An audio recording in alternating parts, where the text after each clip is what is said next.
नमस्कार दोस्तों, मैं हूं विपुल राजपुरोहित और स्वागत करता हूं आपके अपने चैनल विपुल एजुकेशन में। दोस्तों, वैदिक सभ्यता का पार्ट नंबर 2 आपके सामने लेके उपस्थित हूं। हमने कल वैदिक सभ्यता प्रारंभ कर दी थी। वो वीडियो आपने नहीं देखा तो आई बटन में उसका लिंक मिलेगा, जाकर आप उसको देखिए। और दोस्तों, आज हम वैदिक सभ्यता का जो 2 कालों में बटी हुई है, उसके प्रथम जो भाग है ऋग्वैदिक काल, उसकी आज से हम चर्चा स्टार्ट करें। चलिए दोस्तों, ऋग्वैदिक काल की चर्चा करते हैं। तो देखो, ऋग्वैदिक काल के बारे में मैंने कल की वीडियो में आपको बता दिया था। ये जो ऋग्वैदिक काल है दोस्तों, ऋग्वैदिक काल का समय था, कितना था? ऋग्वैदिक काल का समय था 1500 से 1000 ईसा पूर्व, यानी 500 वर्ष लगभग का इसका समय था। यानी 500 वर्ष लगभग इसका जो शासनकाल रहा या ये समय था, ये ऋग्वैदिक काल का था। इसके बाद दोस्तों मैंने ये भी बता दिया था, ये मुख्यतः कहाँ इसका जो मुख्य केंद्र था वो था सप्त सेंधव प्रदेश। सप्त सेंधव प्रदेश में इसका मुख्य क्षेत्र था। यानी मुख्य क्षेत्र क्या था? सप्त सेंधव प्रदेश। आज हम इसकी पहले चर्चा करेंगे सबसे प्रथम राजनीतिक जीवन की, यानी ऋग्वैदिक काल का राजनीतिक जीवन कैसा था। तो देखो, ऋग्वैदिक काल में जो राजनीतिक जीवन है, इसमें सबसे बड़ा जो अधिकारी था या सबसे बड़ा जो पद था वो था राजा। किसका था दोस्तों? राजा। अब देखो, राजा के बारे में इसमें क्या क्या कहा गया है। इसमें यह कहा गया है कि राजा को उस समय राजा के साथ उसको कहा जाता था गोप। इसको राजा, इसका दूसरा नाम गोप भी कहा जाता था। गोप दूसरा नाम था इसका, गोप। इसके अलावा हम इसकी बात करें, राजा जो शब्द है इसका उल्लेख ऋग्वेद में एक बार मिलता है। ऋग्वेद में एक बार राजा शब्द का उल्लेख मिलता है। ऋग्वेद में उल्लेख एक बार, यानी ऋग्वेद जो है उसमें राजा शब्द का एक ही बार उल्लेख मिलता है। ठीक है, तो राजा शब्द का उल्लेख एक बार मिलता है। उसके बाद देखेंगे तो हमें अगला पॉइंट की बात करते हैं। तो इस जो राजा है दोस्तों, इसका जो पद है दोस्तों, ये आनुवांशिक था। पद क्या था? आनुवांशिक था या परंपरागत था। यानी यहाँ पर कोई चुनाव नहीं होता था, मतलब राजा का कोई चुनाव नहीं होता था। वंश परंपरा के अनुसार, जैसे राजा, उसके बाद उसका बेटा, उसके बाद उसका बेटा, इस प्रकार राज्य चलते रहते थे। इसके बाद हम बात करें, ये जो राज्य है दोस्तों, ये राज्य कबीलों में बंटा हुआ था। यानी एक कबीले का राजा होता था। राज्य कबीला था, मतलब कबीले का प्रकार का राज्य था, उसका ये राजा होता था। उसके बाद हम बात करें तो राजा का कबीले की भूमि पर अधिकार नहीं होता था।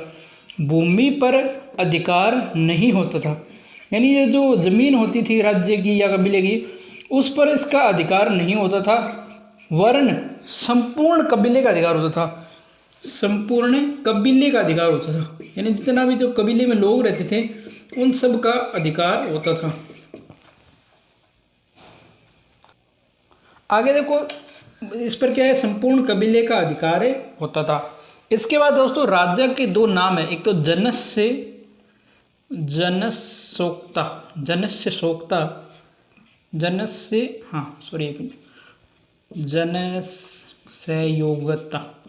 योग्यता, ऐसा इसका नाम था। मतलब जनता का संरक्षण, जनता का संरक्षक, यानी जनता का रखवाला। और एक इसका नाम था दोस्तों, इसको कहा जाता था पूरा बेता, यानी पूरा बेता, यानी नए दुर्गों को जीतने वाला। नए दुर्गों को जीतने वाला, इसको कहा जाता था नए दुर्गों को जीतने वाला। इसके अलावा क्या था? मतलब आपको राजा ध्यान रखने के, राजा को गोप कहा जाता था। ऋग्वेद काल में एक बार इसका उल्लेख मिलता है। इसके अलावा इसका जो पद है वो दोस्तों आनुवांशिक था, मतलब वंश परंपरा के अनुसार था। राज्य जो है कबीलों में बटे होते थे। राज्य की जो भूमि है, कबीले की भूमि, इस पर अधिकार न होकर संपूर्ण कबीले का अधिकार होता था। इसका जनस्य गोप्ता और पूरा बेता भी कहा जाता था। अब हम बात करते हैं इसके सहयोगियों की दोस्तों। इसके सहयोगी कौन थे? इसके सहयोगियों में प्रमुख नाम आता है पुरोहित का, यानी पुरोहित का प्रमुख नाम आता है, जो इसका राजगुरु होता था और इसका पथ प्रदर्शक भी होता था। यानी जब भी राजा कोई शुभ काम करता था या कोई भी कार्य करता था तो वह सबसे पहले पुरोहित की सलाह लेता था, यानी क्योंकि वह उसका राजगुरु था और उसका पथ प्रदर्शक था। यानी उसको मार्ग के बारे में वो बताता रहता था कि राजन आपको ऐसा करना चाहिए, ऐसा करना चाहिए, इसके बारे में वो जानकारी देता रहता।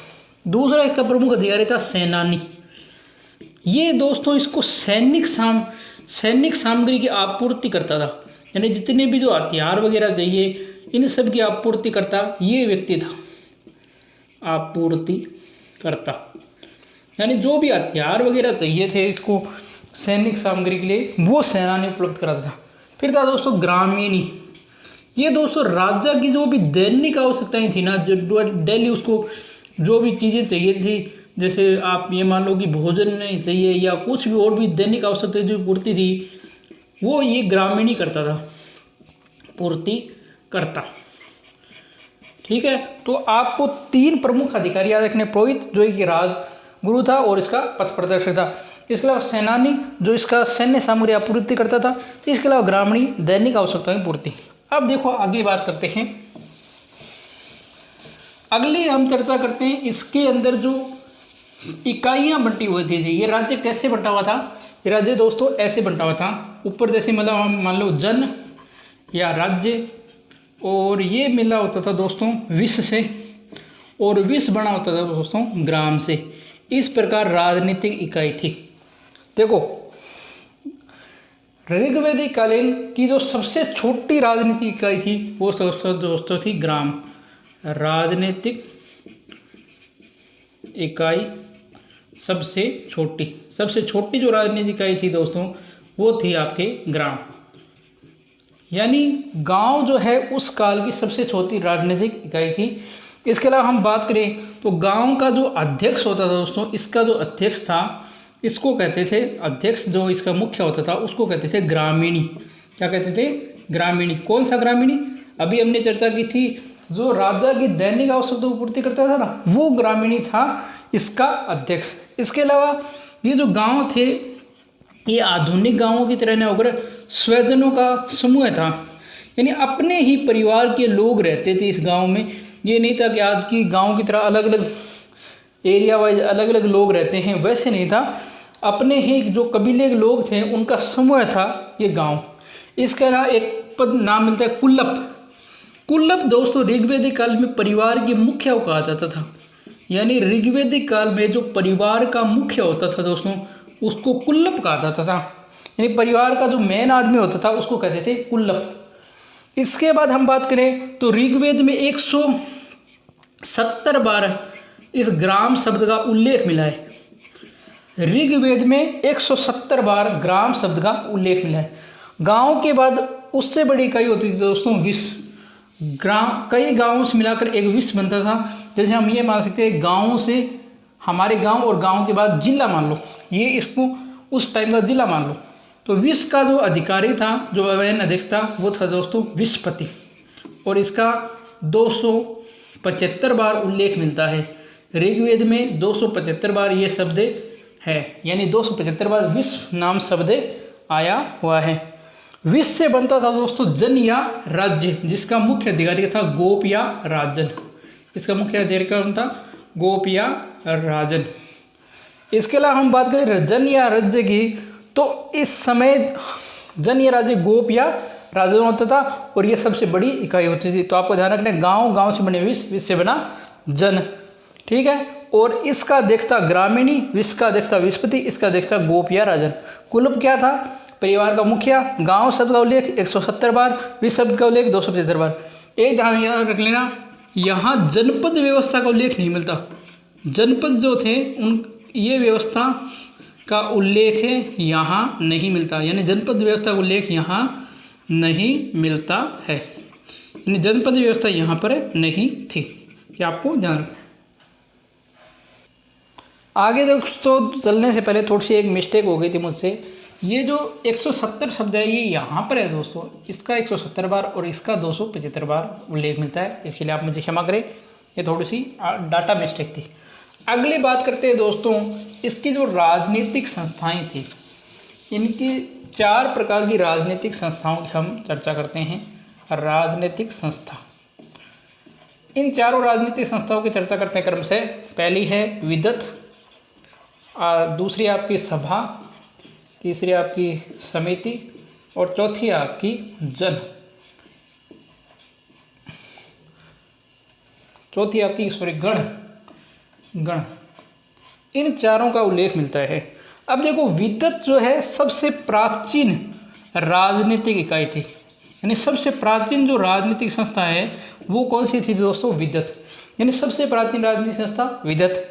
इसके अलावा सभा की हम जब चर्चा करते हैं तो इसमें वयोवृद्ध, इसमें कबीलाई, जो कबीले के लोग थे, कबीले के लोग महिला व पुरुष दोनों भाग लेते थे। एक मिनट दोस्तों, सॉरी, ऐसी विद्युत के बारे में है कि इसमें कबीले के महिला और पुरुष भाग लेते थे, महिला और पुरुष भाग लेते थे। इसके अलावा इसका 122 बार ऋग्वेद में उल्लेख मिला है, यानी 122 बार विद्युत का उल्लेख मिला है। इसके अलावा हम बात करें यहाँ पर सैनिक जो लूटपाट होती थी दोस्तों उसका बंटवारा किया जाता था, यानी इस संस्था के तहत सैनिक जो लूटपाट होती थी उसका जो बंटवारा है वो विद्युत संस्था करती थी। तो विद्युत की 4 बातें याद रखनी है, सबसे प्राचीन, और कबीले के महिला पुरुष जो इसमें भाग लेते थे, 122 बार उल्लेख मिला है, और सैनिक लूटपाट का बंटवारा। सभा की चर्चा करते हैं तो इसका 8 बार उल्लेख मिलता है दोस्तों, 8 बार उल्लेख मिलता है। इसके अलावा इसमें वयोवृद्ध, यानी जो बूढ़े लोग होते थे, महिला पुरुष, वो दोनों इसमें भाग लेते थे। बस इसका इतना ही ध्यान रखना है, इसमें 8 बार उल्लेख मिलता है, और जो वयोवृद्ध व्यक्ति थे दोस्तों कबीले के, वो इसमें भाग लेते थे। अब चर्चा कर लेते हैं समिति की। तो देखो समिति की हम चर्चा करते हैं, तो देखो समिति के बारे में आपको ध्यान रखना है। 1 मिनट, समिति जो है इसका 9 बार तो उल्लेख मिलता है, 9 बार उल्लेख मिलता है।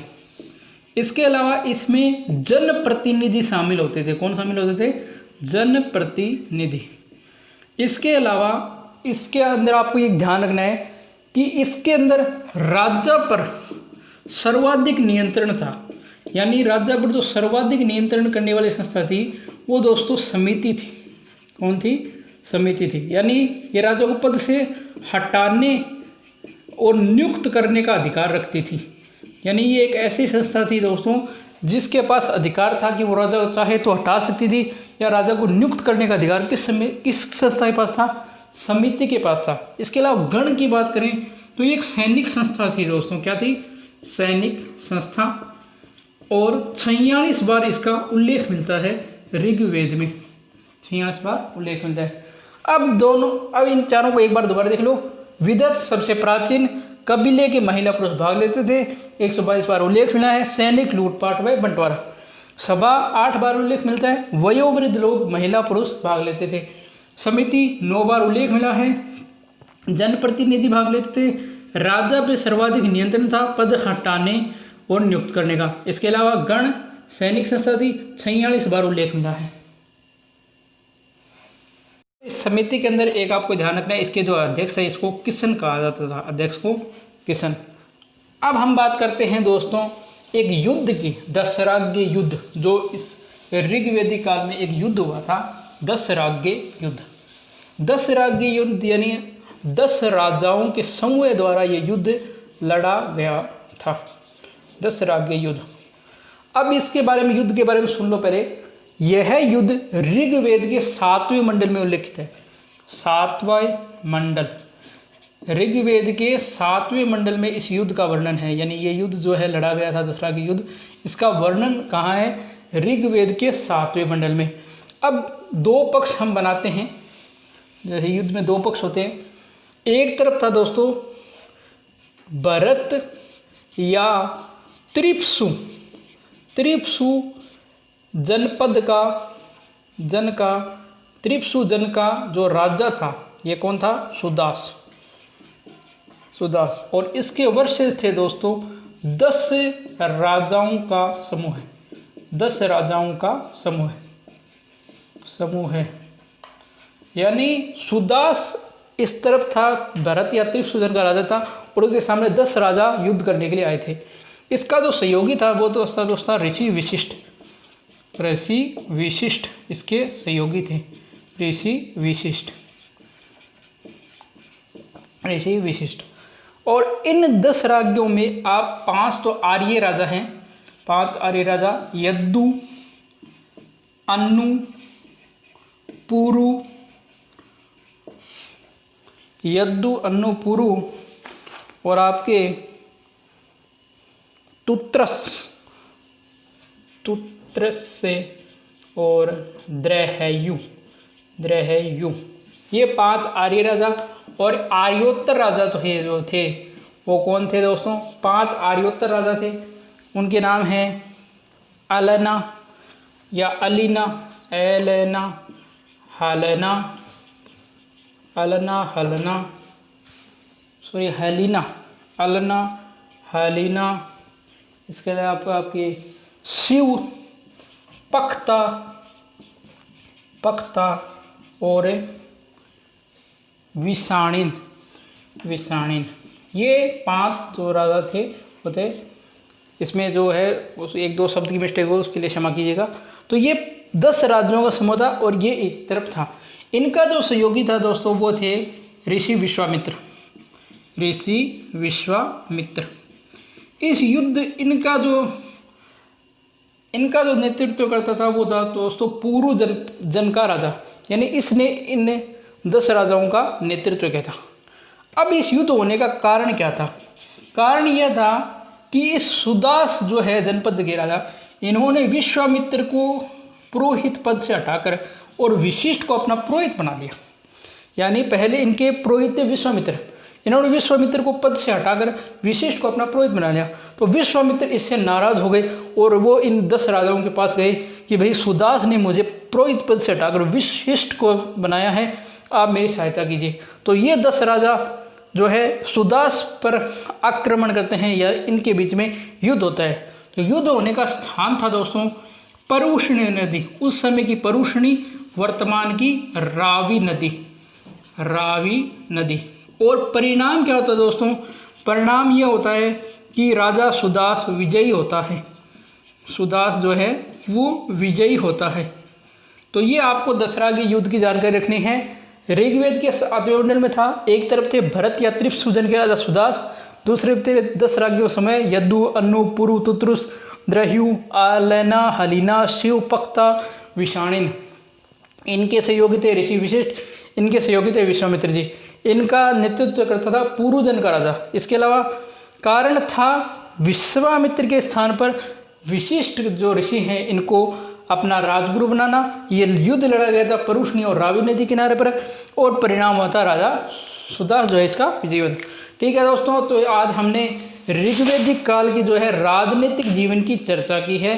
कल हम इसके अन्य जीवनों की चर्चा करेंगे। ठीक है दोस्तों, तो यह था आज का वीडियो। आपको ये वीडियो कैसा लगा? अगर वीडियो पसंद है तो वीडियो को लाइक करें, शेयर करें, कमेंट करें। चैनल को अभी तक सब्सक्राइब नहीं किया तो चैनल सब्सक्राइब करके बेल आइकन को प्रेस कर दें। धन्यवाद दोस्तों। जय हिंद, जय भारत। घर रहें, स्वस्थ रहें।